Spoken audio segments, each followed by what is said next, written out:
Para sa episode nating ito, ating pag-uusapan ang epikong labanan sa Coral Sea. Kinilala ang labanang ito bilang pinakaunang carrier battle sa kasaysayan.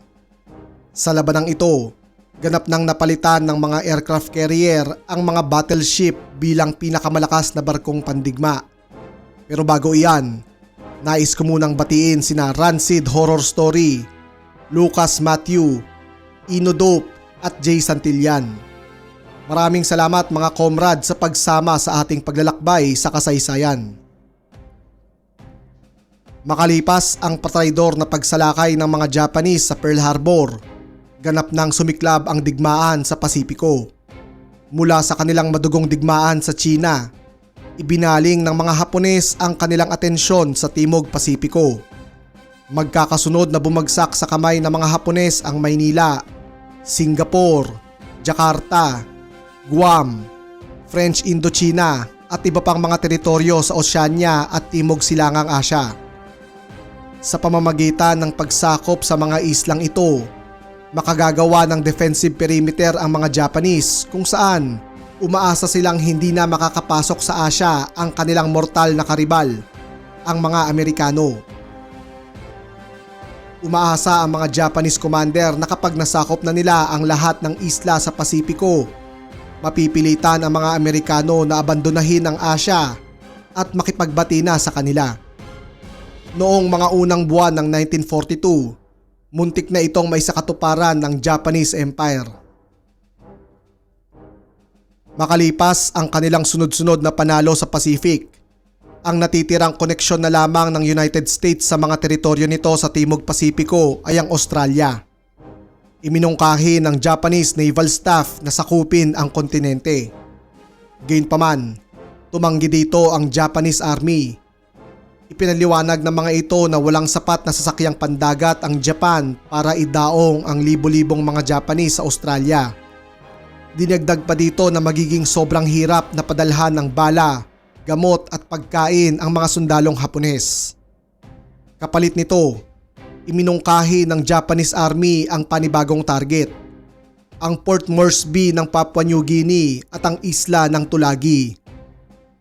Kung masasakop ng kanilang puwersa ang dalawang target na ito, maaari silang maglagay dito ng base militar at paliparan na siya namang puputol sa shipping line sa pagitan ng Australia at ng United States. Sa ganitong paraan, makakamit nila ang kanilang layuning pigilang makabalik sa Asya ang mga Amerikano nang hindi sinasakop ang napakalaking kontinente ng Australia. Agaran itong inaprubahan ng Imperial Japanese Army at Navy at pinangalanan ang planong ito bilang Operation MO. Agarang bumuo ng dalawang invasion force ang mga Japanese, ang Tulagi Invasion Group sa ilalim ni Rear Admiral Kyohide Shima at ang Port Moresby Group sa ilalim naman ni Rear Admiral Sadamichi Kajioka. Ang mga invasion force na ito ay pinoprotektahan ng isang light carrier na Shoho at ang dalawang fleet carrier na Zuikaku at Shokaku sa ilalim naman ni Takeyo Takagi. Habang abala ang mga Hapones sa pagpaplano, hindi nila alam na tahimik na silang minamatyagan ng US intelligence. Dahil sa mahusay na mga codebreakers ng mga Amerikano at ng mga British, kanilang na-decode ang codebook ng mga Hapones.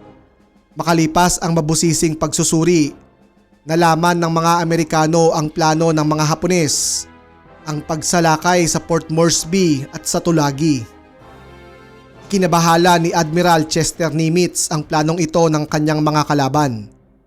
Alam niyang kapag nasakop ng Japan ang Port Moresby at ang Tulagi, magiging sobrang hirap na para sa US Navy na makabalik pang muli sa Timog Pacific at sa Australia. Maging ang US Army ay apektado din. Ang counter-offensive na binabalak ni General Douglas MacArthur ay nakatakdang magsimula sa Port Moresby at tatalon-talon sa iba't ibang mga islang okupado ng mga Japanese hanggang kanilang marating ang Japan. Ito ang tinatawag na Island Hopping Campaign. Dahil dito, agarang ipinadala ni Nimitz ang USS Yorktown sa ilalim ni Rear Admiral Fletcher at ang USS Lexington sa ilalim naman ni Rear Admiral Aubrey Fitch. Sa sobrang kritikal ng sitwasyon, Pinapunta din ni Nimitz ang USS Enterprise at ang Hornet sa ilalim naman ni William Halsey kahit wala pang pahinga ang mga ito mula sa Doolittle Raid. Sa kabila ng pagmamadaling ito, maliliit ang puwersa ni Halsey at hindi makakasali sa Battle of Coral Sea ang Enterprise at ang Hornet. Ilang araw bago ang mismong labanan, nagsagawa ng reconnaissance ang mga Japanese submarine sa Coral Sea kung saan dadaan ang kanilang puwersa patungo ng Port Moresby at ng Tulagi.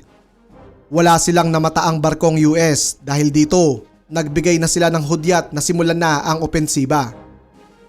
Agarang tumulak ang Port Moresby Invasion Group na binubuo ng 11 transport ship, 5,000 na sundalo, isang cruiser at 6 na mga destroyer.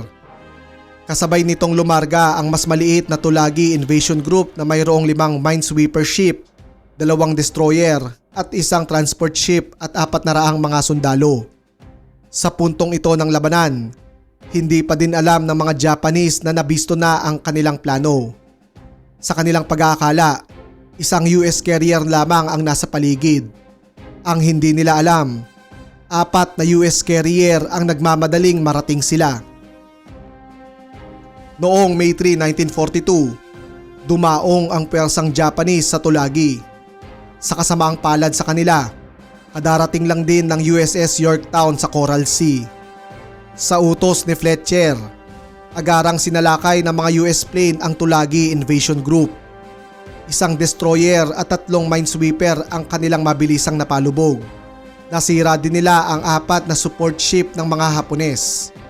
Hilong-hilo ang mga Japanese sa matinding unang pagsalakay na ito, kaya't hindi nila natunton ang kinaroroonan ng mga Amerikano. Hindi sila nakaganti sa unang araw ng bakbakan. Nang mga sumunod na araw mula May 5 hanggang 6, inubos ng magkabilang panig ang kanilang oras sa paghahanap ng mga target. Priority ng parehong Amerikano at Japanese forces na papalubog ang carrier ng bawat isa dahil ito ang pinakamalaking banta sa labanan. Noong 7:22 ng umaga, May 7, namataan ng Japanese search plane ang US oiler na USS Neosho. Nagkamali ang pilotong Hapones at kanyang inireport na ang kanyang namataan ay isang US carrier. Nang marinig ito ni Takeo Takagi, agaran niyang pinalipad ang lahat ng kanyang combat plane sa direksyon ng USS Neosho. Sa kabilang banda, ang kamalasan ay hindi lamang pagmamayari ng mga Hapones. Namataan ng US search plane ang Port Moresby Invasion Group kasama ang light carrier na Shoho. Inireport ng US pilot na ito na nga ang fleet carrier force ng mga Japanese. Dahil dito, ipinadala din ni Fletcher at ni Fitch ang lahat ng kanilang mga eroplano mula sa Yorktown at Lexington. Nang 9:15 ng umaga, narating ng eroplano ng Shokaku ang oil tanker na USS Neosho at ang escort nitong USS Sims. Walang awang binomba ng mga Japanese dive bombers ang 2 barkong ito. Nabali sa 2 ang USS Sims at agarang lumubog. Ang Neosho naman ay nasunog at hindi na nakaandar. Ang pagkasirang ito ng oil tanker ay nangangahulugang ang pinakamalapit na refueling station ng puwersang Amerikano sa Coral Sea ay ang Pearl Harbor na lamang. Sa kabilang banda ng 10:40 ng umaga, ang mga Amerikano naman ang umatake. Kanilang tinarget ang light carrier na Shoho. Binomba ng mga eroplanong Amerikano ang carrier ng 13 500 kg bombs. Sa tindi ng kanilang atake, agarang lumubog ang Shoho kung saan 200 lamang mula sa higit 800 nitong tripulante ang nakaligtas. Gayunpaman, nang mapagtanto ng mga Amerikano na hindi fleet carrier ang kanilang napalubog, agarang ipinag-utos ni Fletcher ang pag-atras ng kanilang mga eroplano dahil sa banta ng counter-attack mula sa hindi pa nakikitang Shokaku at Zuikaku. Dahil sa paglubog ng Shoho, agarang ipinag-utos ng Japanese Command ang pag-atras ng Port Moresby Invasion Group. Wagi ang mga Amerikano sa ikalawang araw ng bakbakan. Kinabukasan, May 8, muling nagpalipad ng mga search plane ang magkabilang panig. Sa isang kakatuwang pangyayari, halos magkasabay na nagkakitaan ang 2 puwersa. Ng 8:20 ng umaga, nakita ng US search plane ang Zuikaku at Shokaku. 2 minuto makalipas nito, 8:22. Ang Lexington naman at Yorktown ang namataan ng mga Japanese. Nagmamadali at nag-uunahan ang mga Hapones at Amerikano na paliparin ang kanilang mga combat plane. Ng 10:30, narating ng mga eroplano ng Yorktown ang Shokaku. Nagawa nilang tamaan ng 2 500 kg bomb ang Shokaku na sumira sa flight deck nito. Sinundan ito ng pag-atake ng Lexington aircraft kung saan muli nilang tinamaan ng isang beses ang Shokaku. Sa kabila nito, hindi nila napalubog ang Shokaku at nagawa nitong tumakas at paika-ikang bumalik ng Japan. Nakaligtas naman ang Zuikaku sa marahas na pag-atake ng mga Amerikano dahil sa pagsama ng panahon at makakapal na ulap. 1 oras makalipas nito, ang mga Amerikano naman ang tumanggap ng parusa mula sa mga eroplanong Japanese. Gamit ang kanilang napakabisang Type 91 torpedo, pinasabog ng mga Japanese torpedo bomber ang USS Lexington. Nagliyab ang US carrier at nailigtas lamang dahil sa mahusay na fire control ng mga tripulante nito. Nabutas naman ang flight deck ng Yorktown makalipas itong tamaan ng armor-piercing bomb ng mga Japanese dive bomber. Umatras ang mga Japanese makalipas nilang makita ang pagkawasak ng 2 US carrier. Agaran nilang inireport na wala na ang Yorktown at ang Lexington. Ang hindi alam ng mga Hapones, nananatiling lumulutang ang 2 sugatang carrier kung saan nagawa pa nilang tanggapin ang mga papauwing eroplanong umatake sa Shokaku. Pagdating ng alas 12 ng tanghali, May 8, tapos na ang labanan. Nang hapong iyon, inireport ng commander ng Zuikaku na halos ubos na ang kanilang mga combat plane dahil sa mabisang anti-aircraft fire at combat defense ng mga Amerikano. Dagdag pa dito ang pag-atras ng Shokaku kaya't halos wala ng air cover ang pwersang Japanese sa Coral Sea. Dahil sa kawalan ng proteksyon mula sa mga carrier, nagdesisyon ang overall commander na si Shigeyoshi Inoue na iatras ang lahat ng Japanese forces sa Coral Sea pati na ang invasion group ng Port Moresby. Sapat na para sa mga Japanese na napalubog na nila ang 2 US carrier. Nang alas 3 ng hapon, muling sumilyab ang Lexington at malakas na sumabog. Dahil sa kawalan ng pag-asa, inabandona ng kanyang crew ang Lexington. Makalipas na lumikas, pinalubog ng US destroyer na USS Phelps ang carrier gamit ang mga torpedo nito. Sa kabilang banda, ang Yorktown bagamat wasak-wasak ay nakaligtas. Agaran itong inilikas pabalik ng Pearl Harbor para ayusin. Ayon sa estimate ng mga engineer, ang pagsasaayos ng Yorktown ay tatagal ng 3 buwan. Ngunit dahil sa pamimilit ni Chester Nimitz, maayos ang barkong ito sa loob lamang ng 3 araw at muling makakalaban sa Battle of Midway. Makalipas ang labanan, parehong nagdeklara ng pagwawagi ang mga Amerikano at Japanese. Sa madaling tingin, ang mga Hapones ay nagtamo ng isang tinatawag na tactical win dahil nagawa nilang palubugin ang fleet carrier na USS Lexington, isang oiler at iba pang maliliit na barkong Amerikano. Nasira din nila ang Yorktown. Samantala, ang US forces ay nagawa lamang palubugin ang isang light carrier, isang destroyer at iba pang mga support ship ng mga Japanese. Sa estratehikong pananaw, ang mga Amerikano ang masasabi nating nagwagi. Una, napigilan nila ang pagsakop ng Japan sa Port Moresby, kaya naman naging posible ang unti-unting pagbawi ng US Navy at Army sa mga teritoryong nasa Timog Pasipiko. Ikalawa, dahil sa labanan, napabalik ang Shokaku at Zuikaku sa Japan. Dahil dito, hindi nakatulong ang mga ito sa mas malaki at mas mahalagang labanang magaganap 2 buwan makalipas ang Battle of Coral Sea. Ito ang Battle of Midway.